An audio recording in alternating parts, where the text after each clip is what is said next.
Joe declined it. Let's see this clip here from Kyle Kulinski. Joe declined meeting with Epstein. In a round, to give Rogan a little bit of credit, I remember when I went on the show one of the times, and Corin was with me, and before the show, Rogan was telling us this story about how there was one guest he had on his show, Lawrence Krauss. He's like a scientist guy. And Lawrence Krauss kept trying to get Joe to meet Epstein. And Joe was telling us, this guy was pushy about it. It was really weird. And, like, I know the weary stuff around Epstein, so, like, I basically turned it down. And come to find out, Joe Rogan is also in the Epstein files. And the way he's in the Epstein files is via that email. So Lawrence Krauss talking to Epstein saying, can you introduce me to Joe? And Lawrence Krauss going, yeah, I'll try to like get him to agree to that.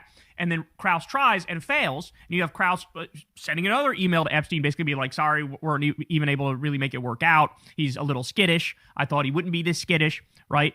And so basically validating the story that Rogan told me and Corin, that, like, they tried to get, Epstein wanted to fucking meet him, and he said no. So on the one hand, you got to give him credit because he knew about the noise around Epstein. He knew how nasty that shit was, and he decided, I'm going to keep my distance. But on the other hand, he deserves no credit because he literally used his platform to launder all of these people who are in the Epstein class and in the Epstein files. Exactly. And partook in a lot of the fucked up shit. Which means what, Joe? You have to reevaluate how naive and gullible you are and how you fall for shit way too fucking easy.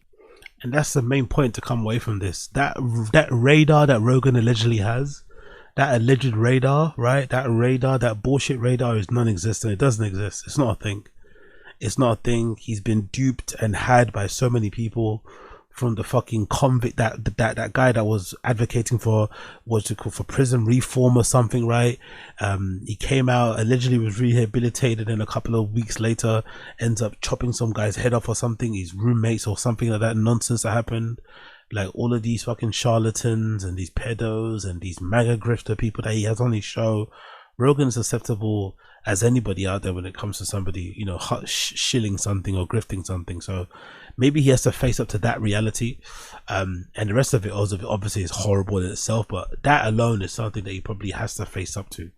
The fact that he gets so much, you know, he gets called out so easy when it comes to these sort of things. Big up Mutual in the stream chat. Joe is compromised until he has CoffeeZilla on his podcast. Oh yeah, true. I want him back on there so badly. Big up David Camp. Ryan makes me want to, where's Watson?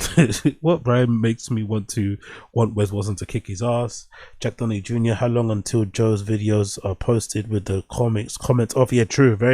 How about Sam? I'm actually surprised the comments are not off already. That's a good point. I wonder how long that's going to take actually until we get Rogan videos with no comments. Maybe eventually he might just sign everything over to YouTube. That might be the end of the comments.